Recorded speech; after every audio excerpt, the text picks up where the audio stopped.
Question number 2 करते हैं। On 31st March 2012 Sri Raman acquired on payment of 80,000 the following measures the business of Messrs Gupta and Singhs taking over at book value of the following asset and liabilities। तो liability asset and liability में क्या क्या take over कर रहा है 31st March 2012 को? Debtor, furniture, stock, creditor.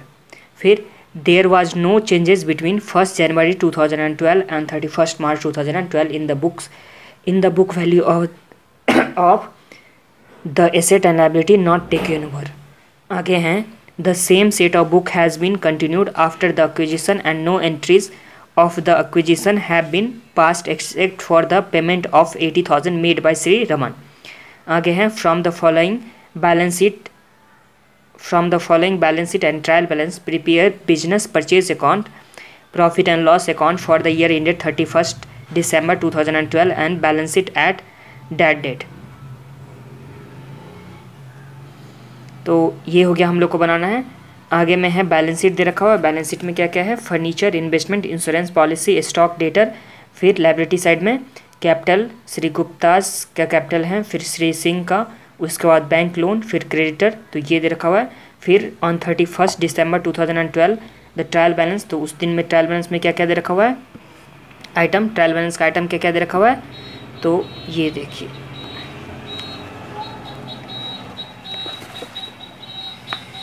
Trial balance में दे रखा हुआ है stock, furniture, investment, insurance policy, business purchase, bank loan, फिर कैपिटल दोनों का दे रखा हुआ है गुप्ता एंड सिंह का, और दूसरे साइड में दे रखा हुआ है यहाँ पे रमन का कैपिटल भी दे रखा हुआ है, फिर बैंक दे रखा हुआ है, डेटर दे रखा हुआ है, क्रेडिटर, परचेज, एक्सपेंसेस, सेल, फिर क्लोजिंग स्टॉक। तो ये ट्रायल बैलेंस दे रखा हुआ है। तो सबसे पहले सम्स को समझते हैं, सम्स में क्या क्या दे रखा हुआ है, उसके बाद हम लोग बनाना स्टार्ट करेंगे। तो आ जाइए, पहले सम्स को समझना है।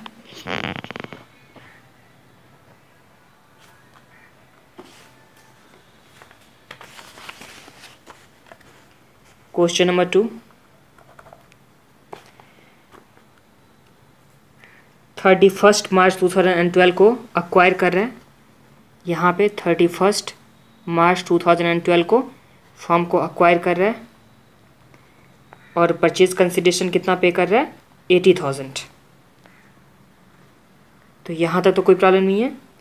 आगे अक्वायर में क्या क्या चीज़ ले रहा है यहाँ पे?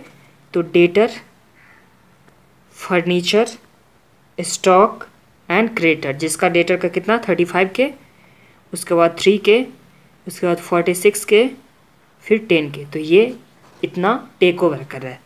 आगे क्या क्या है कि 1 जनवरी, यहाँ 1 जनवरी 2012 से 31st March 2012 यहाँ तक में कुछ भी चेंजेस नहीं हो रहा है। जो भी एसेट एंड लायबिलिटी जो टेक ओवर नहीं किया, उस एसेट एंड लायबिलिटी में कुछ भी यहाँ से यहाँ तक में चेंजेस नहीं है। 1 जनवरी से 31st March 2012 तक में कुछ भी चेंजेस नहीं है। और बुक कंटिन्यू करना है, सेम बुक को कंटिन्यू करना है। सिर्फ एक जर्नल एंट्री होगा जो परचेज कंसिडरेशन का होगा, बाकी सेम बुक को कंटिन्यू करना है। तो ये हो गया। आगे अब हम लोग को प्रिपेयर करना है business account, business purchase account हम लोग को प्रिपेयर करना है। फिर profit and loss account prepare करना है एंड बैलेंस शीट। तो ये बनाना है। कब का बनाना है? 31 दिसंबर का, मतलब इस डेट को 31 दिसंबर को, 31 दिसंबर 2012 को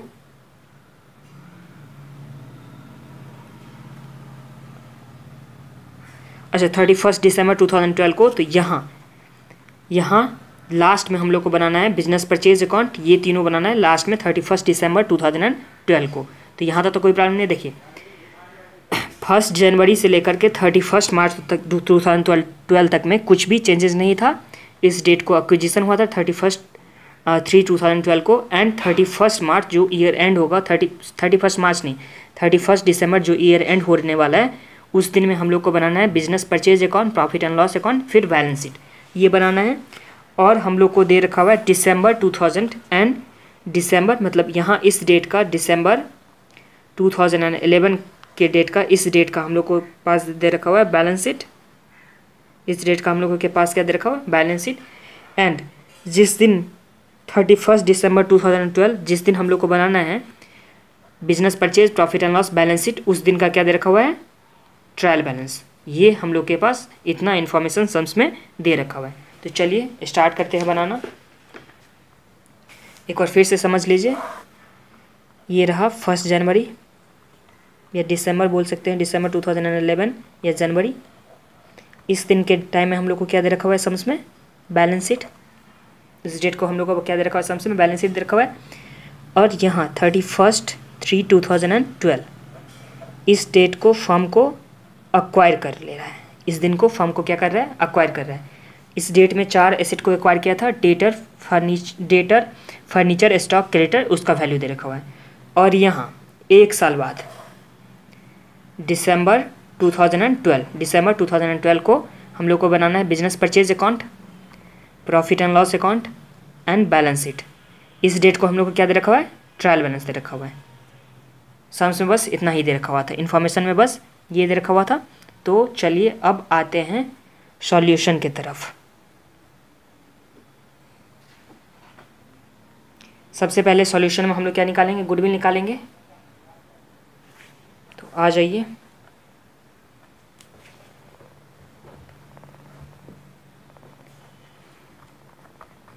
वर्किंग नोट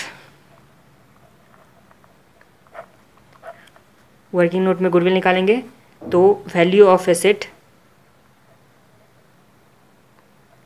टेकन ओवर, कौन कौन सा एसेट हम लोग टेक ओवर किए हैं, तो 4 एसेट किए थे, डेटर किए थे,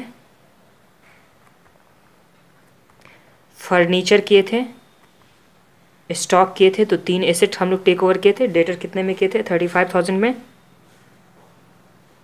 फर्नीचर हम लोग कितने में किए थे,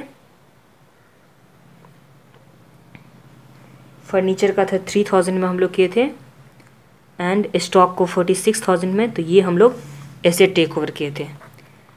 इसका टोटल कितना का हो गया, तो इसका टोटल हो जाता है 35 + 3 + 46, 84,000 का हम लोग एसेट टेक ओवर किए थे, माइनस लाइबिलिटी में हम लोग का 10,000 का क्या था, क्रेडिटर था। तो 74,000 का नेट एसेट हम लोग टेक ओवर किए थे। और ये 74,000 में का हम लोग नेट एसेट टेक ओवर किए थे। फिर परचेज कंसिडरेशन कितना पे किए थे हम लोग, 80,000। मतलब जितना का एसेट टेक ओवर किए थे उससे ज़्यादा क्या कर रहे हैं, पेमेंट कर रहे हैं। जितना का एसेट टेक ओवर किए थे उससे ज़्यादा हम लोग क्या कर रहे हैं, पेमेंट कर रहे हैं। तो इसका मतलब किस चीज़ के लिए बदले हम लोग पेमेंट किए होंगे, तो गुडविल के बदले हम लोग एक्स्ट्रा 6,000 पेमेंट किए थे। तो ये समझ में आ गया ना। देखिए एसेट हम लोग के पास है सिर्फ कितना का, 74,000 का, और हम लोग पे कितना कर रहे हैं, 80,000। तो 6,000 एक्स्ट्रा जो पे किए किस बात के लिए पे किए होंगे, तो ये हम लोग गुडविल के लिए पे किए होंगे। तो ये 6,000 क्या हो गया, गुडविल हो गया। तो यहाँ तक तो आप लोग को कोई प्रॉब्लम नहीं आने वाला है। तो ये हो गया। अब आ जाते हैं हम लोग क्या बनाएंगे, ट्रायल बैलेंस को देख करके बिजनेस परचेज अकाउंट, फिर profit and loss account and balance sheet, ये हम लोग को बनाना है ट्रायल बैलेंस को देख करके।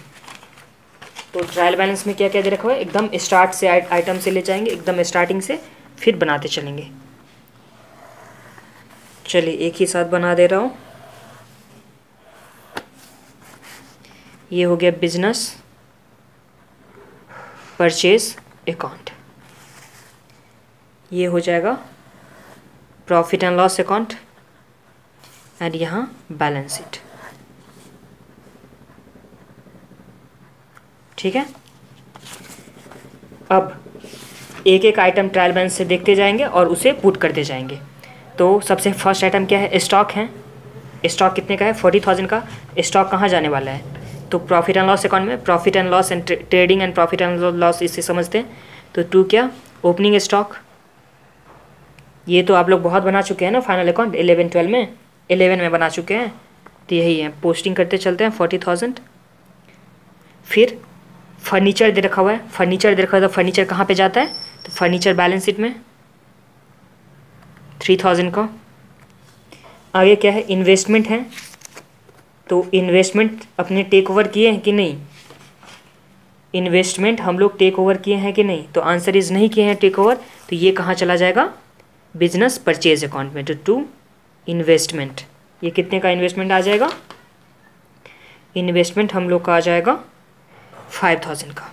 देखिए टेक ओवर क्या क्या किए थे हम लोग, टेक ओवर क्या क्या किए थे, सबसे पहले debtor, furniture, stock and creditor, ये हम लोग टेक ओवर किए थे। तो ये चारों आइटम को, तो टेक ओवर हम लोग 4 आइटम किए थे, डेटर, फर्नीचर, स्टॉक, क्रेडिटर। तो ये 4 आइटम को छोड़ करके और कुछ भी होगा, 4 आइटम को छोड़ करके बाकी कुछ भी आइटम होगा वो कहाँ जाने वाला है, बिजनेस परचेज में। तो ये समझ में आ गया। तो अब आगे बढ़ते हैं। तो अगला आइटम क्या था इसमें, हम लोग ले चुके थे फर्नीचर, इन्वेस्टमेंट तक हो गया था। इन्वेस्टमेंट के बाद था इंश्योरेंस पॉलिसी। तो इंश्योरेंस पॉलिसी भी कहाँ जाएगा, ये इंश्योरेंस पॉलिसी डेबिट साइड में जा रहा है क्योंकि ये डेबिट का अमाउंट है। तो ये इंश्योरेंस पॉलिसी 2000 है तो 2000 आ गया। आगे है बिजनेस परचेज अकाउंट। तो ये क्या आएगा, टू बैलेंस BT 80,000। तो यहाँ तक तो कोई प्रॉब्लम नहीं है। आगे आ जाते हैं। आगे का आइटम क्या है, बैंक लोन है।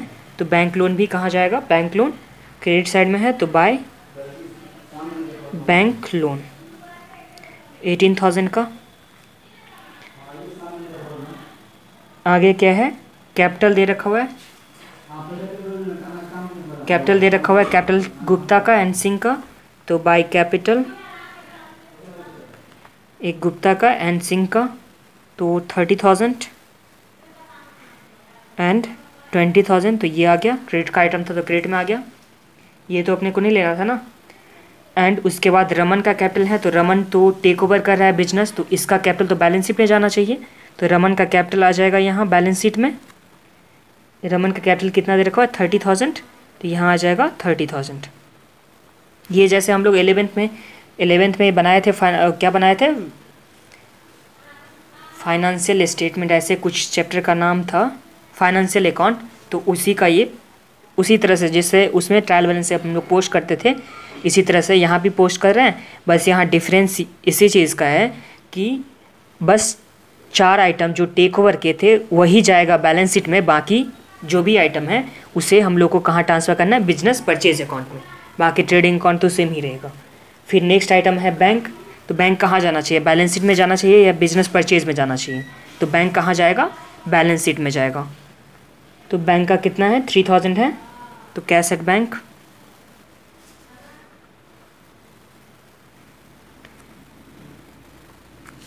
अब आप बोलोगे कि टेक ओवर किए थे तो ये इतना ही एसेट किए थे, तो अब बैंक क्यों दे रहे हो। तो बैंक इसलिए दे रहे हैं क्योंकि बैंक को तो ले जाना ही है ना। और वैसे भी परचेज कंसिडरेशन का जो कुछ भी था, परचेज कंसिडरेशन का जो भी एंट्री था उसे तो हम लोग को एडजस्ट करना था। तो परचेज कंसिडरेशन को एडजस्ट करने के लिए हम लोग कैश एट बैंक को यहाँ पे बैलेंस शीट में ले जा रहे हैं। ठीक है, आगे आ जाते हैं। आगे दे रखा हुआ है डेटर। तो डेटर तो हम लोग को बैलेंस शीट में, क्योंकि ये तो टेक ओवर के थे तो डेटर यहाँ लिखते हैं। डेटर दे रखा हुआ 48,000 का। उसके बाद हैं क्रेडिटर। तो क्रेडिटर भी टेक ओवर किए थे तो ये क्रेडिटर यहाँ लिखते हैं।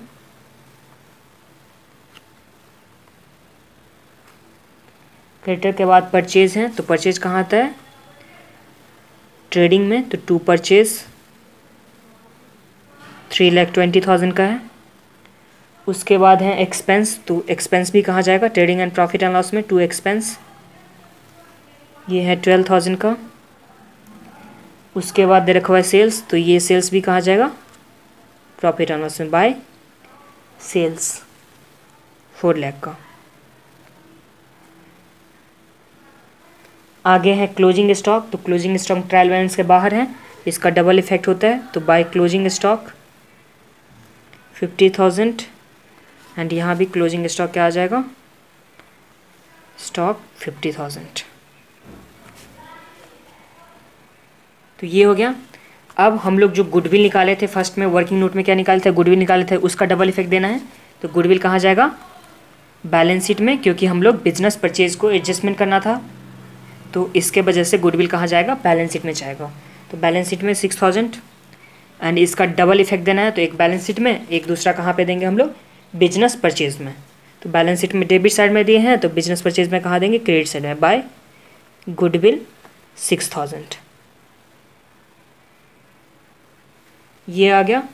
अब इसे हम लोग क्या करेंगे, ट्रांसफ़र करने वाले हैं।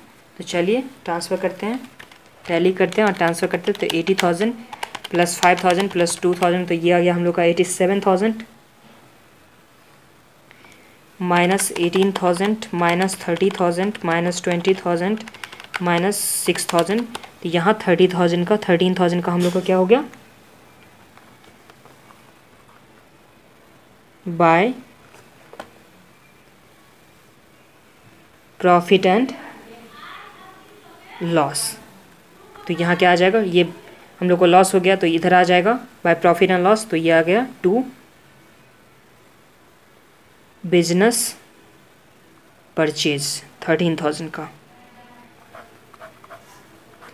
अब इसे भी हम लोग टैली करते हैं। तो ये आ गया हम लोग का 4 लाख प्लस 50,000। तो ये आ गया 4,50,000 माइनस 40,000 माइनस 3,20,000 माइनस 12,000 माइनस 13,000। तो ये आ गया 65,000। ये कहाँ ट्रांसफ़र होता है, कैपिटल में, टू कैपिटल,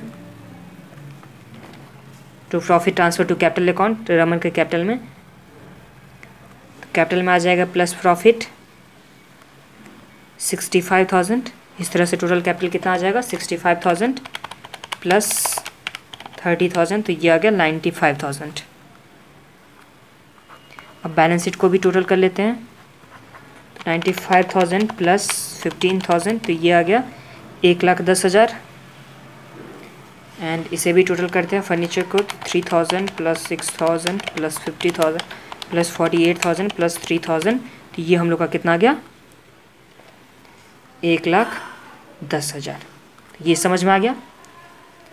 इसी के साथ इलस्ट्रेशन नंबर 2 कंप्लीट होता है। चैनल को सब्सक्राइब नहीं किया तो सब्सक्राइब कर लीजिए, वीडियो को लाइक कर दीजिए। मिलते हैं नेक्स्ट वीडियो में, तब तक के लिए अपना ख्याल रखिए। Bye bye, take care.